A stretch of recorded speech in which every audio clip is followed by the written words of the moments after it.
The following production is part of the Play Some Video Games podcast network.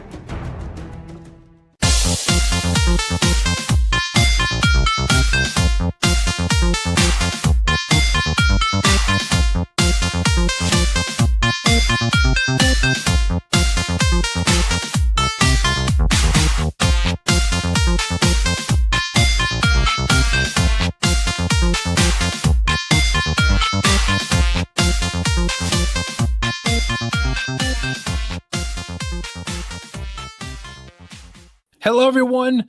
Welcome, one and all, to this week's episode of Play Some Video Games, the flagship show of the PSVG podcast network, and the only gaming podcast stealthier than Sam Fisher himself. It is I, your host, Kevin. With me this week, this is a rare sighting, everybody. Number one, to have a podcast with me and Devin. What's up, Dev? What's cracking? So that's not rare. I mean, well, that's rare, but not recently because we've done a couple. But even more rare, Q. Dude, what is up? What's happening? We need your custom intro here. Oh, that was a good one. Too. Awesome. Yes. I don't know if you guys heard that, but Zeus fell from Olympus just now. The gods came crashing down. They were reminded that they're also vulnerable. That's what's up. That's amazing. So yeah, the three of us together, we were talking before we hit the hot mics button. We don't think it's ever happened, but it's rare enough to get us all podcasting, period. But the three of us together, we don't think it's ever happened. So prepare your ear holes, everybody, because it's about to get real. So before we jump into this week's topic, which is going to be Ubisoft at E3, let's talk a little bit about what we've been playing, what we've been up to. Dev, sir, why don't you take it away first? So we all know I've been playing a metric crap ton of Destiny 2. However, I've also been playing the God of War. That game is fun. The combat, the fact that I feel like Thor, when he throws his hammer and can just call it back to him with the axe, is just so satisfying. I don't know why, but just the fact that I can just chuck it anywhere and then call it back to me is just one of the most satisfying feelings I've had in gaming. Yes, Atreus is annoying. At sometimes I just want to throw him off a bridge or something. But is that the kid? Is that the kid? That's the kid, yes. He is annoying, but he serves his purpose. He gets things done. He fires arrows into things and helps out and calls stuff out. But the game is a lot of fun. The story is fun. It's more God of War, but it's set in Norse mythology, which is nice. It's a nice change of pace. The combat, though, it's satisfying. So I'm having a really, really good time with that when I take the break from Destiny. So it's a good 1-2 punch. Two very different games, so it's a good palate cleanser to go back to either one. And that's what I've been playing.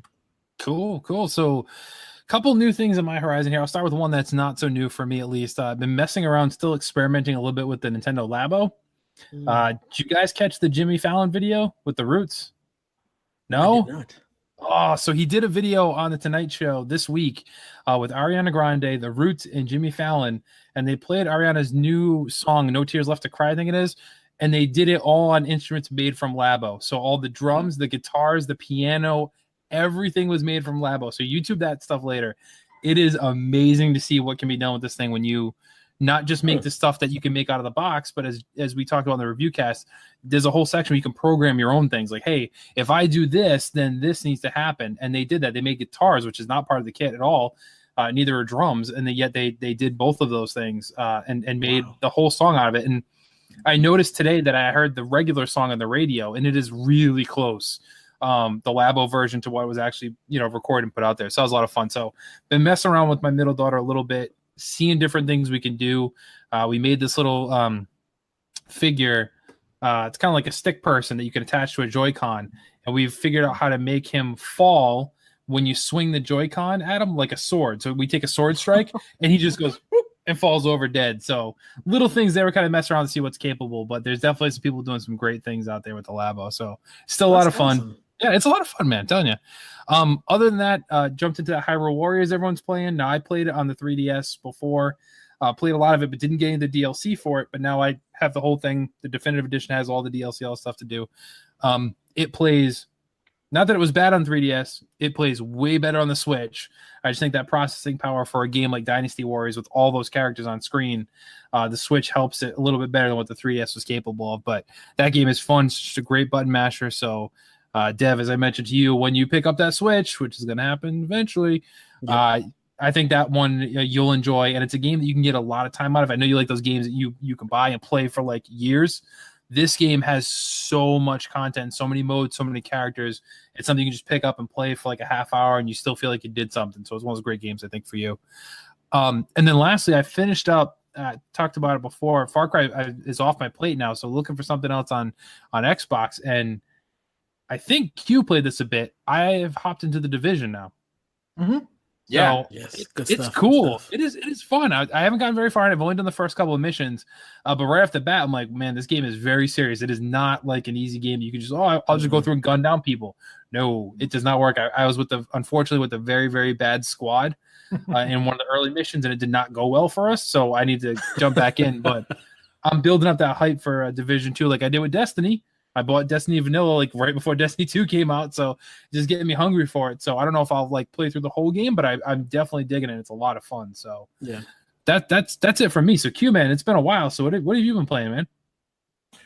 So I'm gonna get the old out of the way. I play Rainbow Six Siege all the time, and which you can see on Twitch. You can find them on the Twitch channel doing that. Yeah, but tonight my wife and I streamed for a couple hours Overcooked. So it's that game. I first saw that game being streamed on the Switch, and I was like, "Oh, is this a Switch exclusive?" And then I realized it wasn't. It's for a lot of things.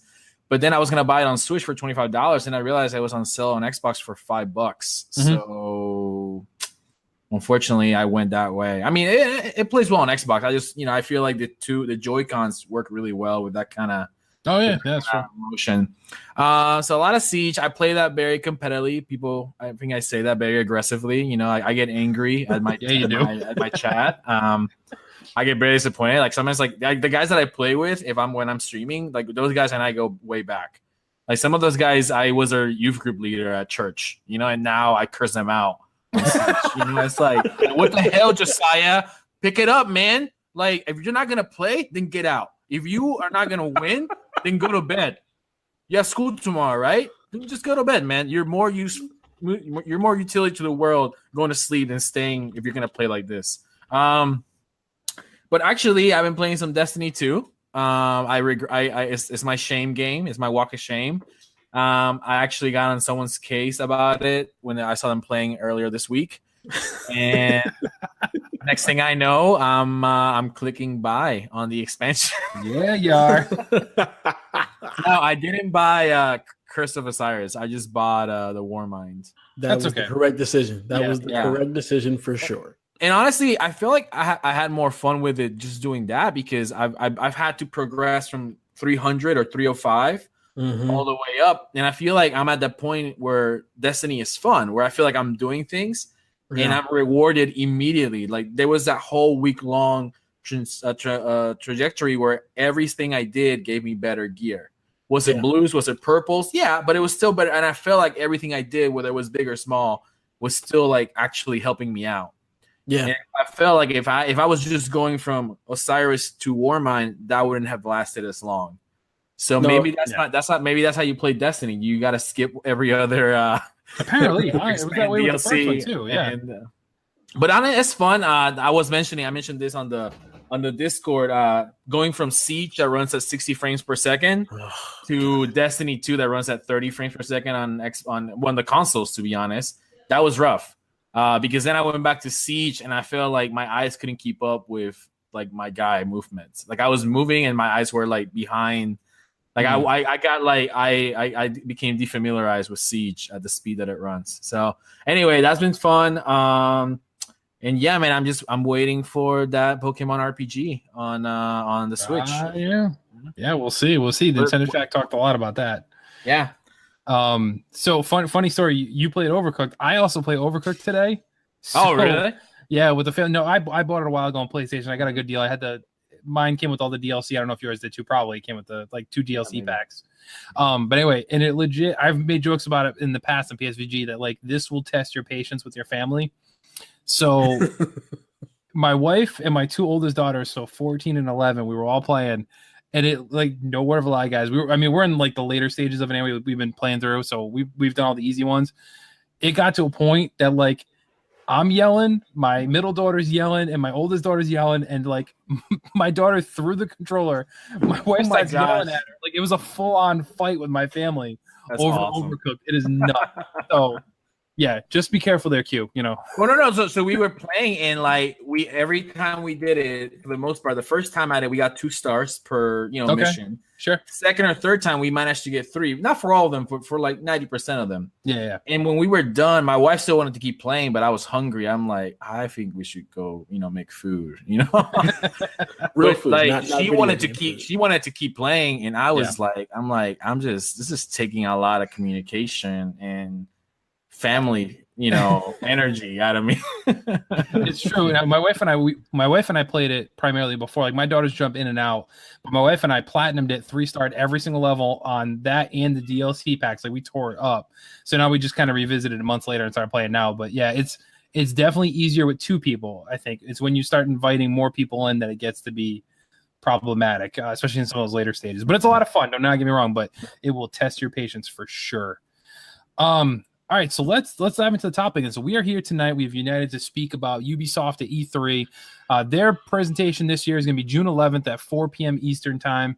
Ubisoft, over the last couple of years, I mean, they have quickly jumped up the ranks for me as one of my favorite developers now, kind of out of nowhere. When I think back, I'm like, oh, that was a good game. Oh, wait, that was Ubisoft. I really like this one too. Oh, that was Ubisoft. Like I'm finding myself finding that more and more and more. So I certainly expect and hope for big things this year from them again. I think they've done well the last couple of E3s. They've been consistently one of my favorite presentations. They have a couple titles in the middle, kind of that always really fall flat. Those might be on our list, so we'll talk about those. But overall, I think I'm excited, and I think it's gonna be a big year for them this year, especially. So let's dive in. First thing we're talking about, guys. I want to hear one thing off your list that you think definitely is going to happen this year at Ubisoft's E3 presentation. Q, why don't you go first, man? Yeah, so this is a bit of a no-brainer, but also something that I mean, maybe I'm bordering on like, maybe. I think this will happen. I think the Division 2 will obviously be a big game this year at E3. I think it will be, with Anthem on the horizon and Destiny 2, shaking in its boots. Yeah. I mean, once again, from a guy that's playing it, right? Like, the Division is in a great position the Division 2 is in a great place to come in and like just grab a bunch of people that are waiting for that competitive, cooperative, sure world shooter adventure. However, they're gonna market it. My prediction is that they're gonna market it differently. Instead of marketing it as like a sure world shooter a la Destiny, they're gonna market it more like Monster Hunter. That idea of like you have your instance, which is actually how the Division 1 worked. You never saw other people in the Division except in the Dark Zone. But they market it as like running into people. They market it like Destiny, but it actually worked more like a Monster Hunter. Yeah, absolutely. Or even Ghost Recon Wildlands, to be honest. You had your instance and people could join you in your instance in the servers and play with you. So I think I hope they're looking at how successful Monster Hunter was, even with that 16-player content, that race style stuff that Monster Hunter had, and then they're gonna build and market the Division 2 as that kind of gameplay. It's like bring your friends along, and play instead of like this open world adventure, which on the end it just kind of disappoints, right? It kind of leaves you like, well, it's not really open world, but it doesn't have to be. If you build it like Wildlands, the second best-selling game of last year, it will sell, and people. I think if you promise less, people will be pleased with more with what you deliver. So I think the Division 2 marketed less as an open world and more as a shared cooperative experience. So I like that. I think that's definitely the right direction they should do too. Like that's you're spot on there. That's having played it now. You're right. I only heard before like, oh, it's this open world thing. It's like, and I started playing. I'm like, not really. So. Yeah, I think you're spot on. They market it right. I think they'll do much, much better this next round. So, I'll let Dev go first. Go ahead. Yeah, so that actually took one of my wishes. The Division 2 is actually marketed properly and that we get lots of details on it. Because, you don't see anybody in Division until you go into the Dark Zone. Like, it's not a shared world game unless you actually partner up with people to do stuff. Like, you can play through the entire thing by yourself. Yeah. That's definitely on my wish list to have plenty of details for the Division 2 because it was the one game I thought I was going to be playing in tandem with Destiny. I thought it was going to be D&D, Destiny and Division, but it just didn't pan out that way. So from the We'll See, I'm just gonna throw it out there now. Splinter Cell is coming back. Yeah, buddy. We're getting the return of Sam Fisher. It's not going to be any exclusive nonsense. He's going to be everywhere, including the Switch. It's not going to be the same Splinter Cell game. It's not going to be the same Splinter Cell game, but it's going to be a Splinter Cell game for the Switch and the Switch only. You're embarrassing yourself, sir. You're embarrassing yourself. Hey, I can put it out there. I'm just saying. Why not? Sam Fisher for everyone, dang it. I mean, if he can show up in Wildlands, why not, right? I'm just saying. So yeah, Sam Fisher is definitely coming back, I think 100%. And it's gonna be big. It's gonna be big. It's been a long time. We're due for it. We could use something like that, as long as it hopefully stays a little true to what Splinter Cell is, and they don't try to do something wacky and go off like Splinter Cell Battle Royale mode. Yeah, no, stop that. I don't want that. So let's not go there. Let's just do a good Splinter Cell game, make everyone happy, because that's what we want. That's what we deserve. Let's be honest. Yep. All right. But question to Devin. Devin, is it gonna bring because Splinter Cell is known for its Assassins versus Mercs multiplayer combat multiplayer mode. Do you think it's gonna bring that back? Because it was Blacklist had that. If it doesn't have that, they're failing at life. Yeah, they need to have something. If you're Merc, you're like first person, right? FPS. But if you're Assassins, you move around in third person, which is kind of cool how it goes. Definitely cool. Yeah, it goes back and forth. I can't imagine them launching a Splinter Cell without that. Like that just no. Yeah, that needs to be there for sure. So I'll get an easy one right out of the way. What we will definitely see, Just Dance. Nobody's gonna want it. Nobody's gonna want it, but we will see Just Dance. I promise you that, boys. Yeah. So there's nothing else to say about that. You know you're gonna see it. Nobody wants it. We're gonna spend at least 5 minutes on it. I guarantee there'll be some sort of dance number. I think they'll come back to a truer form of Just Dance. Like last time it was like some subscription service. Like you had the game and then you had to buy the songs and the tracks kept publishing out. Like it was a DLC machine, but I don't remember people buying it. At least before, like I never liked Just Dance. My kids liked it a little bit. They had it on like the Wii and stuff like that. But I didn't know anybody that actually bought that Just Dance because of what it was versus let me just buy the game and get these 30 songs. Oh, Deb bought it? For my wife. She likes to dance. Okay. All right. So I know one person who bought that Just Dance. But yeah, we know we're going to see it. So I unfortunately, that's what's going to happen, I think. So that's on my definite list there. So Q, what's your second definitely going to happen? Yeah, so I prepared for this. It was going to be Splinter Cell. I will say, okay, I'm cheating. I'm going to give it an original one, but I want to add like one B point to Devin's. What I was going to add is that I believe that not only are they going to present a new Splinter Cell, but seeing at the success of the MCU, the Marvel Cinematic Universe, Ubisoft is going to start marketing their Tom Clancy games as one universe. Because Splinter Cell was in Ghost Recon. Now, Rainbow Six Siege came out like 3 years ago, so they can't quite fit them in quite yet. But I don't see why not. With all these characters, all these operators that have their own background story, I don't see why you wouldn't begin. I mean, why wouldn't you market all these games as? I mean, they're already technically one universe because they're the Tom Clancy universe, right? But they're always been disconnected and split apart into their own like canons. But you're already through Splinter Cell into Ghost Recon. So Ubisoft has always been like the bold, experimental developer.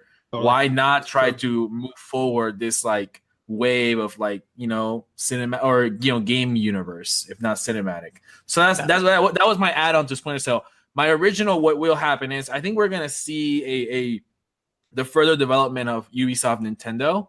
I don't know what that's gonna look like. I really, really, one of the big successes that we had with the Switch was Mario Rabbids. It was probably one of my wife's favorite video games, and she still goes back and plays it. It was good. It's good. It was a really good game, honestly, and it was very simple. It wasn't trying to do too much. It did what it wanted to do, and it worked great. I would love to see that relationship furthermore. I think we're gonna see. Maybe we won't see gameplay, but we will see them teasing. Hey, we're not done with Nintendo. This worked out well. This is what we would like to do. And I think if Nintendo brought back like Mario RPG, I think Ubisoft would be a good place to experiment with that. Ooh, I like that. Now, so you think by saying that it's going to be another crossover thing, not just Ubisoft developing for Nintendo, but doing another crossover of sorts? That's a good point. See, I didn't think about it. Okay. I would love to see crossover, but at the very least, Ubisoft getting the chance to develop on the Switch. Support. Okay, so that's fair. So that almost I'll count it as crossing off one of my definitely not going to happen. I was going to say we will definitely not see another Nintendo crossover game this year. I did not think about like something maybe an exclusive or just them, supporting a lot of their titles on Switch. So I'm just going to cross that off. But that was my thing. I didn't think there's going to be another crossover. Does that mean the Rabbids won't be on Super Smash? Oh. I'm sorry. I'm touching dangerous waters. I mean, I don't want to get an email from Donnie in like 5 minutes. No, but honestly, out of all the characters to do, that makes a lot of sense for like somebody from another company. Mm-hmm. That one makes a lot of sense because they've been introduced to that world in one way, shape, or form. It could work. It could work. Right. I can see it. Yeah, so this ties back into like what I was saying earlier, where when you develop for the Switch, you develop an actual game for the Switch, not just some port. And I think, like you said, Ubisoft is primed for that. I think they're one of the developers that will take that risk and will actually create IPs just for the Switch. I agree. And they did. They smashed it with Mario Rabbids. Like that was a lot of fun. And that's something everybody, the entire like internet was like, we don't want this when they first like leaked it. Right. And then we saw it, we're like, this is amazing. People play it. This is amazing. Like, so yeah, we can see it happen again. All right. So Dev, do you have another definitely will happen? Yeah. Okay, go for it. Watch Dogs 3. I mean, it's a given, right? So they have leaked some little things. There's been a little bit of tidbits here and there, little breadcrumbs, which I think is perfect for the type of game that Watch Dogs is in that universe. As you see Kev bring out the shirt. I mean, if we don't see it, I'm going to be mad. But I really think that it's time to have the coming out party for Watch Dogs 3. When you look at the history of Watch Dogs 2 was like this over-promised, under-delivered type game. And then Watch Dogs 2, they didn't promote it as much, but it was a much, much better game, got that kind of cult following. And I think now it's time to have the coming out party for Watch Dogs 3 and market it much better so that it actually gets a lot more just like screen time so people can see this game and actually jump into this world, because Watch Dogs 2 was just a fantastic game. So I really, really want to see, and I think we will see a huge coming out party for Watch Dogs.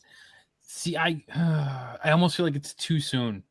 Not that I don't want it, because I definitely want it, but I'm not sure it's a definite. I don't know. I like it. You know how much I liked, and I was one of the few people who liked the first one. I didn't have a problem with it. Now 2 is much better, but I enjoyed the first one. Enjoyed the second one even more. I'm all for a third one, but I almost get afraid that it's going to be rushed if that's the case. But I mean, it depends. If it comes out next year, okay, no, that's fair. Right? Because I mean, it's been what 2 years since 2 came out.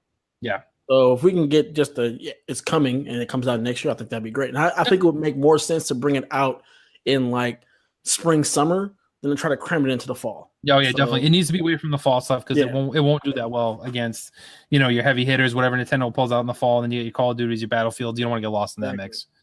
Okay, so my last definite, we're gonna see a lot of Far Cry talk, I think.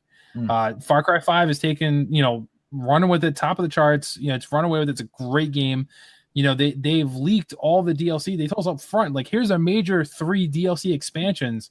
None of them are dropped yet. So I think they're going to spend a lot of time talking, giving more details on what it is, because we only know the settings for what they're going to be. We don't know what the story is going to be, what how it's going to shape up. And then we still have Far Cry 3 remaster coming out too. So I think they might talk a little bit about that kind of stuff there too. So I think there'll be a good chunk of time dedicated to some Far Cry talk. I don't think they're announcing a new game. Way too soon for that. I think you're looking at next year, they might announce something, but they got a lot of Far Cry to cover, I think, in this conference. All right, so we'll jump into the wish list then. Dev, you go first this time. What's on your wish list? What do you wish they'd do? All right, so since Q already took my Division 2, my other wish list is that they spend less time on Just Dance. Just tell us it's coming and get them off the stage. I don't need Usher. I don't need Cardi B or anybody else that you think you may want to bring up to the stage and have them dance. No, let's just say, Just Dance is coming. It'll be out in the fall or whenever, and then just move on to the next. That's what I wish to see. I don't need to see anything else for Just Dance. We know what it is, so just move along. Fair enough. So Caroline says in the chat, she's watching live right now. She says, I bet we'll see the Donkey Kong DLC we're waiting for Mario versus Rabbids shown. That's a good possibility because I don't know how that hasn't come out yet. They've been talking about that thing forever. So I thought it had come out and I just hadn't bought it. I thought they did too because I see stuff about it all the time. I'm like, oh, it must be out. You know? Yeah, so. I didn't buy the DLC packs. I was like, oh, let me wait and see what they do. And then I thought the same thing as you did, Q. That I was like, oh, I must have just missed it. But then it's like, nope, still calling. Yeah, I'm like, that's kind of weird because that game's been out for a while now. But and a lot of people I know traded in by now. Like, not many people have hung on to it unless they, really, really enjoyed it or have somebody else that's going to be playing it too. Like your wife or my wife play it too. So I think it's the only way people can hang on to that. So all right, we'll jump into one of mine then. So my wish list. Let's start with the easy one. Aisha Tyler. Yeah, bring her back, please. Last year was bad. Don't let rule number 1 of E3. Do not let YouTubers do live presentations. Just stop people. Oh yeah, everybody stop. YouTubers, Twitch, no, they're not good. They're good in reacting to things happening on their screen as they're playing or something like that. They are not good in a professional setting to present things to anybody. Let's just get that away. Bring back Aisha Tyler. She was fun. She kind of personified the attitude that Ubisoft portrays in their games. I loved it way more when she was doing it. Please bring her back. I don't know what happened behind the scenes that she wasn't there last year. Knock it off, Ubisoft. Bring her back. That's on my wish list. Bring back the girl Wood, please. Yes. Q, wish list. What do you got? Yeah, so this is a wish list because I want because Sea of Thieves was a good game, but just not the game I wanted it to be. I want Skull and Bones to be the game that I wish Sea of Thieves was. I want Skull and Bones to be like a clan-based game where I can roam the seas with my clanmates, and each in like their own ship, and we can run into other flotillas or squadrons and just like wreck them and take their crap and force them into humiliation. I don't know. I really want that. I would love to see like a pirate cooperative game. But like the one that actually involves like large scale ships to combat. Maybe I'm demanding too much from technology. I just feel like that's how Skull. I feel like that's what they were kind of showing us. Like this like. Well, if you think back to Assassin's Creed, like they've done the ship combat and people really enjoyed it, so they have it. Unfortunately, they already announced that they're going to push that game back to 2019, 2020. But we can still see something. Hopefully they'll actually show something and give you a bit more details because I need more depth than what Sea of Thieves had. Totally. I think they'll show something. I think they don't want people to forget about it either. Yeah. Like I wanted to pull out from the like me boarding a ship thing and be more like you two, like kind of like somewhere between Sea of Thieves and World of Warships. I don't know if you guys play that PC game where like basically I know of it. Yeah. Like two squadrons kind of face each other across the map. But this that's kind of what I want, just better done and a little bit more, I don't know, more personal. I don't know. I mean this is my wish list, right? So it's not doesn't have to happen. It's just what I want it to happen. So nothing wrong with that. So all right, so Deb, you got nothing on the wish list then, right? No, mine is tapped out. All right. So my other one is, this is what I hope, although rumors are not pointing that way, that they take another year off with Assassin's Creed. Take a year off. Hey, that's one of mine. Okay, so I want to take their time with it because Assassin's Creed Origins was so good, and now they might turn around and say, well, that's just because we had to redo the engine, redo the whole way the game works. So now we can do this next one quicker. I still want them to take a year off. I find annual titles to sometimes be very tiring. Like you finish one up and you're like, oh man, this other one's out already. Like you need some time to let it soak in, get hyped, get excited for the next one, and take a break. I mean, you have the Call of Duty fans, like some like, Modern Warfare, some like Black Ops, but they have to wait for their next iteration. It's not every year they're getting that version of the game. I think Assassin's Creed needs to continue to do the same thing there too, but it looks like from rumors I've heard and seen that we're still getting one this year, but I wish they'd slow down with it and take the care with it because it showed in Assassin's Creed Origins. I'd like you to continue doing that and do it again. Treat it like your other titles. We don't get Watch Dogs every year. We don't get, Splinter Cell every year. We don't get something like Wildlands every year. Like those are few and far between. Make it special. Make it an event when these things drop, and gamers will appreciate you much, much more for it and love you for it long term. You might get people buy one every year, but they're not going to enjoy it as much, and people are going to stop buying it. Period. If you keep pumping them out like that. Yup. All right. So Q, you got another one on your wish list? Yeah, and this is, I don't know, this might be a reach. I would love to see Prince of Persia at some point. I don't know. I don't know. See, I was trying to research because I was just doubting myself. I don't know if Ubisoft owns that whole IP or if they shared it, or if I don't know. Like, I'm trying to be more informed about it. I just know that the last Prince of Persia was, I don't know, it was a while ago. It's probably at least 5 years ago, 5 or 6 years ago. And I would love for that game to be like, if you're doing Assassin's Creed every other year, which I would hope that's what they did, then in the gap years, you could have like a Prince of Persia kind of game, just to kind of to keep things a little bit fresh.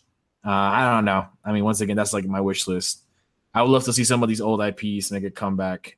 That is a great come out of the vault, I guess. So it looks like Ubisoft does have the publishing rights for it right now. Yeah, I was going to. Yeah, they partnered with somebody else to bring it back when they rebooted Sands of Time back in the day. So yeah, they have their position to continue with that. That you're right. That'd be a great one. I could totally get down with Assassin's Creed 1 year, Prince of Persia the next. Alternate those, and like Splinter Cell, like Sam Fisher. I think it's time for that to come back. That's not a series people hated. I feel like it died. It died with the movie. You know, the movie with the movie, and it also died with that one random one-off Prince of Persia game that they had that wasn't tied to like the Sands of Time trilogy. It was just something else. I blame the movie more though. The movie was awful. Yeah. Yeah. I don't know. So anyway, I just feel like, if you have a rough PR situation, it's easier to just walk away from something for a while and then hope people forget that there was a movie attached to that at some point. Yeah, I'm with you there. That's a good one. All right, so let's move on to the definitely not gonna happen then. I only have one. How many not gonna happen do you have, Q? You still have two intact? I have one intact, yeah. Okay, Dev, how many do you have? I've got two. That's a rebuttal to one of yours. All right, so you go first then. Assassin's Creed, not gonna happen. We ain't seeing nothing. Really? They've learned their lesson. We're not gonna see nothing Assassin's Creed. It's gonna be one of those things like you're waiting for the just one more, waiting for the Assassin's Creed, and they just don't show it. They've learned their lesson. They're like, look, we're just gonna keep that under wraps. That would make me happy. I'm with you. All right, mine not gonna happen. This is kind of a gimme, I think. No South Park game this year. That was on my list before. So I think they might be done. I feel the same way. Like, I feel the exact same way. You can't. How many more of these can you do? Like, they're fun, they're good, they're well written, but as the creators of South Park do very well with handling their franchise, I feel. But I think like if there's no additional story to tell, like what do you mock next? So the first one was mocking like Lord of the Rings, and this one was mocking like superheroes and the whole MCU and stuff like that. Like where do you go? And it's essentially the same game. Like it's not. There wasn't many things changed. There was some movement changes and how you do the combat, stuff like that. But it's not an overarching story that you want to see what happens to Sam Fisher or what's the next Assassin's Creed story. How does it continue the storyline? There's nothing there with South Park. So I think they made their money. Maybe we see one again down the line, but I do not think we'll see anything from them this year. Yeah, I don't think so either. But I said look to the series because they did a whole season where they had Lord of the Rings and making fun of that. They had a season where they were making fun of all of the superheroes. So it's just about like what's the next big thing they make fun of. We may get a game of that somewhere down the line, but I think also, I don't think we're going to see anything this year or maybe even next year at all.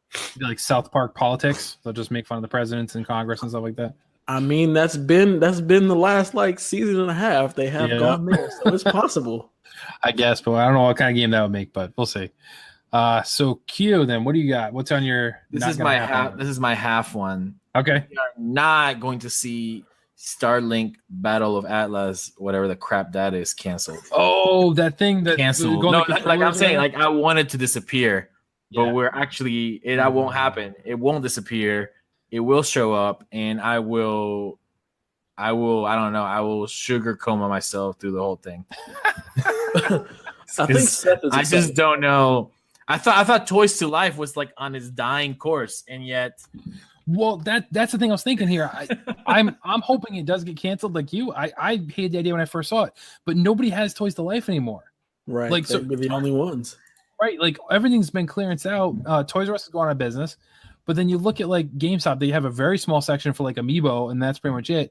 Target now, so there's one near my house that went through a remodel, and they kind of like changed like the whole floor plan. They cut out Toys to Life entirely. There's nothing there anymore, and there's not even a section to put them. So I don't know what they do if these things all of a sudden showed up in stores. Here's a pro tip for Toys to Life. If you go to GameStop and you're like, oh, they got rid of all of them, not true. They're in the back room, and they don't know what to do with them. Because during a transition, I worked at one for like 2 months, and I was kicking them on my way to the back room. I was like those things just are falling from the shelves in the back room, and they put them on clearance, and they won't go away. Like they can't throw them away, but they also can't like sell them. So they're just like they're there. They're there. Yeah, it's awful. Well, unfortunately, the website still is up, and it says release date of fall 2018. So. I don't think they're going to. I think Seth is actually. Seth was.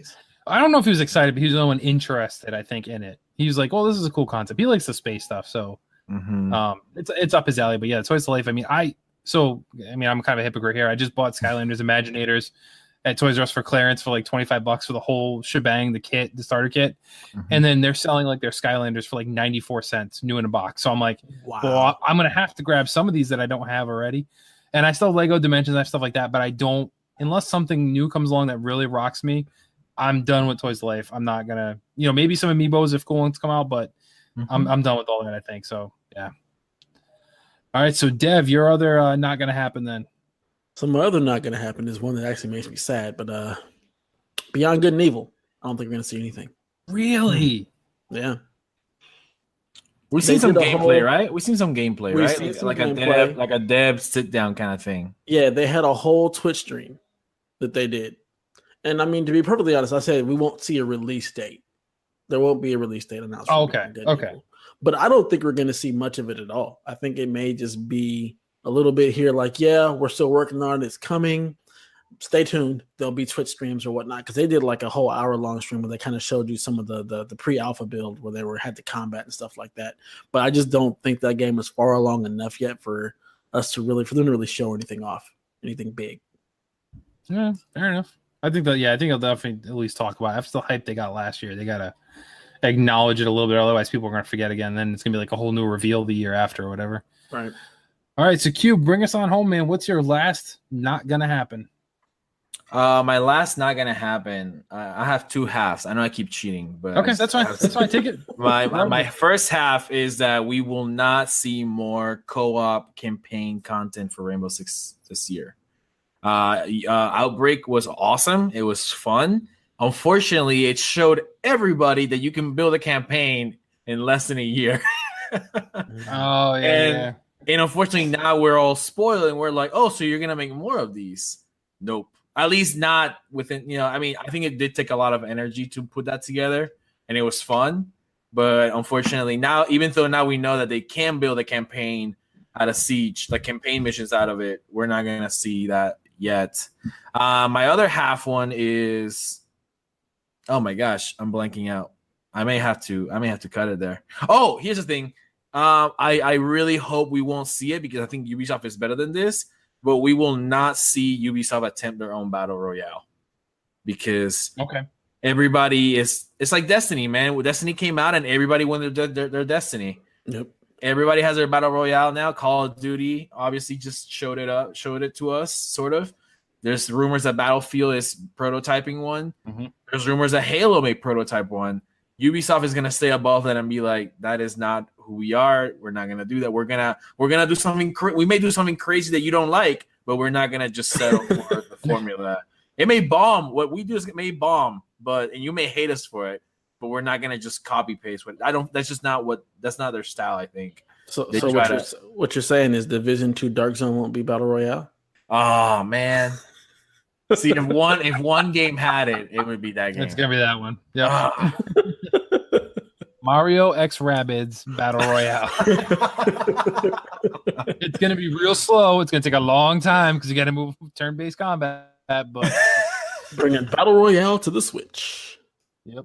Well, that's already coming anyway. There's that game. Open world chess. You know. Oh man. Oh, sorry. So that wraps us up then for Ubisoft. So we will reconvene post the conference there and kind of let you know our thoughts on what actually happens. We'll talk about if some of our predictions were in fact correct. But in the meantime, then, Dev, where can people find you and what you're up to? So you can find me on the Twitterverse at DevATias. Come talk some trash. Come ask me some questions. You may get answers. You may not. Who knows? You can also find me on the OT shortly after this. quick, easy plug. So, Q, man, where can people find you and what you're up to? I'll be honest, man. I've been fasting Twitter. I actually deleted the app from my phone. I feel like I get in there and a lot of stuff going on in the world, and I just get anxious about it. So I just actually deleted the app. I'm stepping away from it. So you can find me on Xbox at LOBOOOOOOOORICAN. Add me, send me a message, and I also on the PSVG Discord. I'm trying to stay active. I'm trying to, stay communicating with people and just be social. So. Absolutely. So check out the website, everyone. As we mentioned before, it has changed. So now it's psvg.blog, a new, cleaner look. So hop over there to find all your podcasting goodness. You can get all the episodes there, as well as any content we're publishing, whether it be videos or actual blog posts there. Facebook.com/PlaySomeVideoGames. Twitter at PSVG. If you want to follow me for some strange reason, Kevin Austin at PSVG Kevin on Twitter. I think that covers all the bases, guys. So it was very fun talking to you. It was great to see Q and Dev in the chat, and stay tuned for a mini OT featuring all of us as well with the course coach Mo. But in the meantime, everyone, we ask that you never stop gaming.